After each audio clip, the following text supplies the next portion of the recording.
Salut, c'est Hadès. Alors, paraît-il que l'intelligence artificielle va tout régler. Les marchés, la productivité, peut-être même la météo si on lui demande gentiment. On nous promet un monde plus rapide, plus fluide, plus rentable. Sauf qu'en réalité, on est en train de rejouer le même vieux disque. Euphorie, surinvestissement, aveuglement collectif. La trilogie parfaite du crack. Les géants se financent entre eux, les valorisations partent en orbite, et pendant ce temps-là, le monde réel continue de s'enfoncer dans la dette et la désillusion. Vous la sentez, la bulle?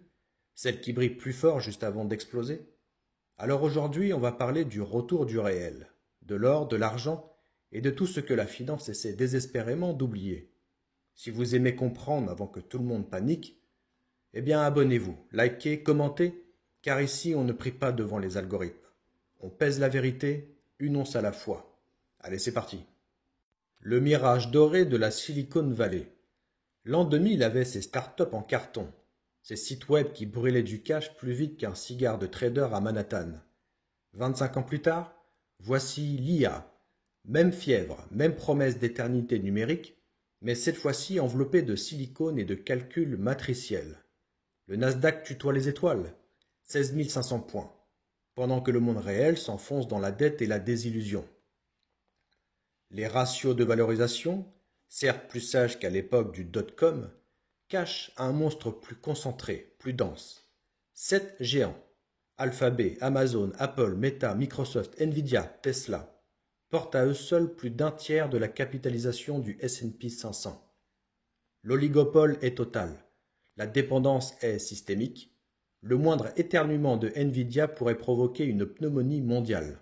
On appelle cela le progrès. Mais derrière la brillance, le vide s'élargit.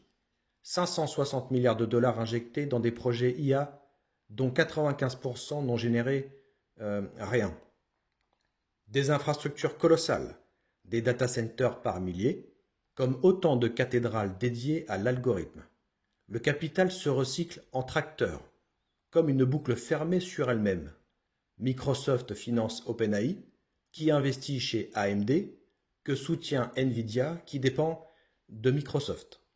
Le serpent avale sa queue, encore et Wall Street applaudit. L'an 2000 versus 2025, quand la rime devient répétition. L'histoire ne se répète pas, dit-on, elle bégaye avec ironie. En 2000, les télécoms avaient posé 80 millions de kilomètres de fibres optiques, dont 90% restèrent inutilisés. En 2025, les géants creusent des mines de silicium et de GPU avec la même ferveur. 300 milliards de dollars par an de dépenses d'infrastructures. Les bilans sont certes plus solides, les profits réels, mais la logique reste identique. Trop de capital, trop vite, trop concentré.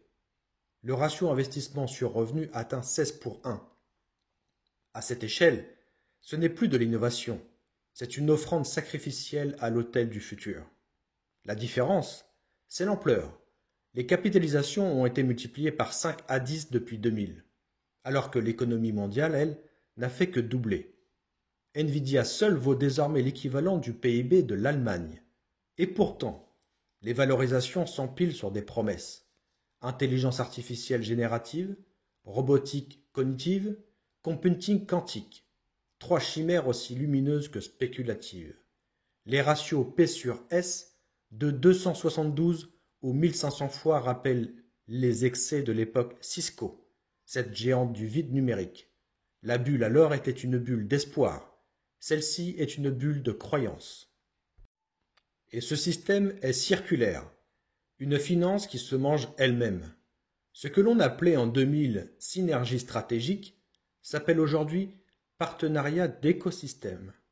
En réalité, il s'agit toujours du même tour de passe-passe, un circuit fermé d'investissements croisés, une illusion de rentabilité mutuelle. Microsoft détient OpenAI, qui investit dans AMD pendant que Nvidia met 100 milliards de dollars sur la table pour la même OpenAI, dont les pertes atteignent 14 milliards de dollars pour 13 milliards de revenus. Oracle s'invite au bal avec un engagement pharaonique de 300 milliards de dollars sur 5 ans. Le tout dans une euphorie boursière où une ligne de contrat suffit à gonfler une capitalisation de 300 milliards de dollars en un seul jour. Ce jeu dangereux n'est pas nouveau. À l'aube du siècle, WorldCom, Global Crossing et Level 3 se finançaient entre eux, avant d'exploser sous leur propre poids. Aujourd'hui, la sophistication est plus grande, les chiffres plus déments, mais la mécanique reste identique. L'économie réelle se réduit à une mise en scène d'autofinancement spéculatif, alimenté par des liquidités centrales et une foi quasi religieuse dans la technologie salvatrice.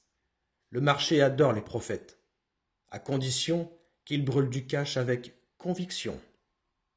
Et c'est le refuge des métaux, le retour du réel. Pendant que les algorithmes s'enivrent de capital, le métal, lui, s'éveille à peine. L'or a dépassé 3500 $ l'once en 2025. L'argent a flirté avec les 54.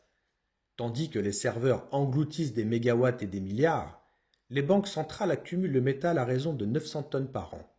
Les investisseurs comprennent, parfois tard. Les puces fondent, mais l'or ne rouille pas. L'argent, lui, s'apprête à reprendre sa revanche. Le ratio argent, à 86 pour 1, trahit une distorsion historique. À chaque fois que ce seuil a été franchi, une ruée vers l'argent a suivi.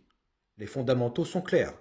Déficit structurel, demande industrielle record, sous-évaluation criante. Les prévisions s'alignent. 70 à 100 $ l'once d'ici 2030. Ce n'est pas de la spéculation. C'est une réversion naturelle du balancier.